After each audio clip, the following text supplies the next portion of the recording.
ओम शांति। बाबा कई बार मुरलियों में अल्लाह अवलदीन की कहानी का जिक्र करते हुए कहते हैं कि बच्चे, तुम्हें भी अवलदीन की तरह ठका करने से राजाई मिल जाती है। तो आज हम इस कहानी को विस्तार से जानेंगे। अवलदीन जो कि बहुत ही गरीब व्यक्ति था, अपनी माँ के साथ रहता था, लेकिन इतना ज्यादा गरीब था कि खाने के लिए भी मुश्किल से जुगाड़ हो पाता था। तो ऐसे एक दिन वो काम की तलाश में घर से बाहर निकलता है और दिन भर भटकता रहता है, लेकिन कोई भी काम नहीं मिलता।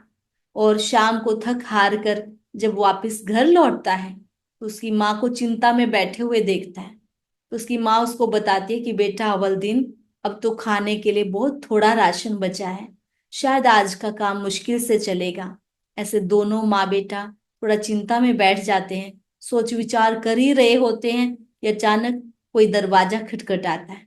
तो अवलदीन और उसकी माँ दोनों एक दूसरे की तरफ थोड़ा चिंता से देखते हैं कि कोई मेहमान तो नहीं आ गया, क्योंकि राशन थोड़ा सा था। लेकिन फिर भी अवलदीन दरवाजा खोलता है तो सामने एक बुजुर्ग खड़ा था। और वो बुजुर्ग पूछता है कि मुस्तफा दर्जी का घर यही है? तो अवलदीन कहता है कि हाँ यही है, वो मेरे पिता थे। पर आप कौन हैं? तो उन्होंने कहा कि मैं आपके पिताजी का भाई हूँ, जो बहुत साल पहले विदेश में चला गया था और आज ही लौट कर आया हूँ। तो वो अंदर आता है तो पूछता है कि मुस्तफा जी कहाँ हैं?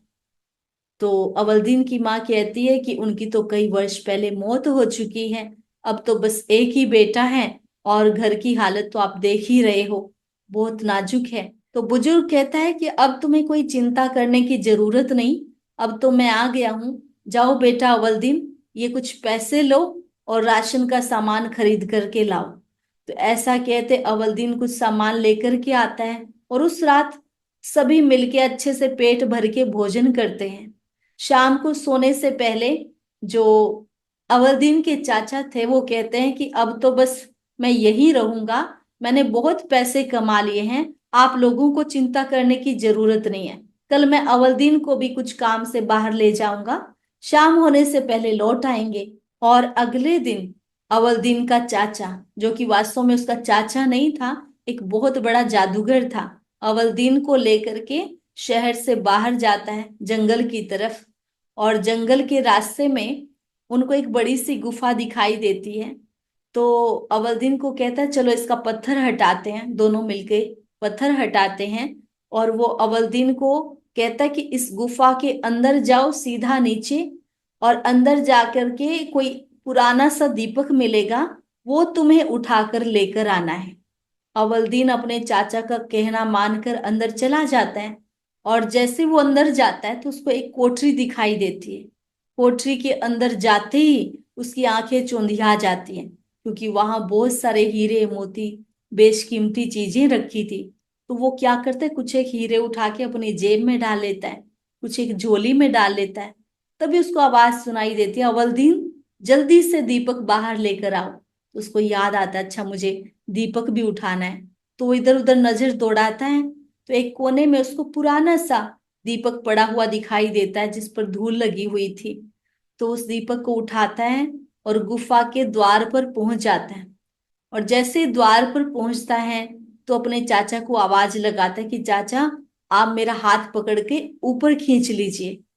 तो जादूगर उसको कहता है कि पहले आप मुझे दीपक ऊपर पकड़ाओ, फिर मैं तुम्हारा हाथ ऊपर खींचूंगा। तो अवलदीन को थोड़ा शक होता है, वो कहता है कि नहीं, पहले आप मेरा ऊपर हाथ खींचिए तो मैं आपको दीपक दूंगा। जादूगर कहता है कि नहीं, पहले दीपक मुझे दो तो मैं हाथ खींचूंगा। अब दोनों अपनी अपनी बात पर अड़ जाते हैं, काफी देर तक अड़े रहते हैं। काफी देर तक दोनों एक दूसरे को बोलते रहते कि नहीं, दीपक मुझे दो, नहीं हाथ पहले खींचो। ऐसा करते करते अब जादूगर को बहुत गुस्सा आने लगा था, और वो गुस्से में आकर अवलदीन को कहता, अच्छा तुम यहीं रहो। ऐसा कह करके वो एक बड़ा सा पत्थर उस गुफा के मुख्य द्वार पर रख देता है और उसे अंदर ही बंद कर देता है। अब अवलदीन अंदर चिल्लाता रहता है, लेकिन उसकी कोई आवाज सुनने वाला नहीं था। ऐसे घंटों चिल्लाता चिल्लाता थक हार करके जब वो नीचे बैठता है तो उसके हाथ में दीपक था, जो उसको ध्यान में भी नहीं था, अचानक से उसकी रगड़ हाथ की उसको लगती है, रगड़ कहो या ठका कहो, तो वो ठका लगते ही अंदर से जिन प्रकट हो जाता है।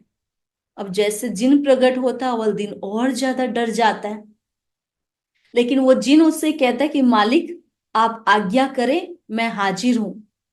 तो अवलदीन थोड़ा डरते डरते पूछता है कि आप कौन हो। तो जिन उससे कहता है कि मैं इस दीपक के अंदर रहता हूं, और ये दीपक जिसके भी पास होता है मैं उसका सेवक बन जाता हूं। तो अभी मैं आपका सेवक हूं, आपने मुझे बुलाया है, तो आप मुझे बताओ मुझे क्या करना है। मैं एक जिन हूं। तो अवलदीन उसे कहता है कि बस आप मुझे मेरे घर पहुंचा दीजिए। और जिन ऐसा ही करता है, सेकंड में पलक झपकते ही उसको घर पहुंचा देता है। अब तो वो बड़ा खुश हो जाता है कि अच्छा मेरे हाथ में ऐसा कोई जादुई चिराग आ गया है। तो वो जो भी उसे आज्ञा देता जिन उसको पूरी करता। तो अवलदीन ने अपने और अपनी माँ के रहने के लिए बड़ा सा महल बनाया, सभी ऐशो आराम की चीजें उसमें रखवाई। तो हम कह सकते हैं कि अवलदीन को ठगा करने से राजाई मिल गई। इसका जो आध्यात्मिक रहस्य शिव बाबा ने हमें समझाया है वो ये कि अल्लाह अव्वल दीन, अल्लाह मना शिव बाबा और अव्वल दीन मना आदि सनातन देवी देवता धर्म। जैसे अव्वल दीन को ठका करने से राजाई मिल जाती है, ऐसे जैसे ही हम बच्चे अल्लाह मना शिव बाबा को पहचानते हैं, उसके बच्चे बनते हैं, तो हम सेकंड में विश्व के मालिक बन जाते हैं, स्वर्ग की बादशाही के मालिक बन जाते हैं, अधिकारी बन जाते हैं, एक सेकंड में मुक्ति जीवन मुक्ति के मालिक बन जाते हैं। बाबा कहा, बच्चे बने और वारिस बन गए, अधिकारी बन गए।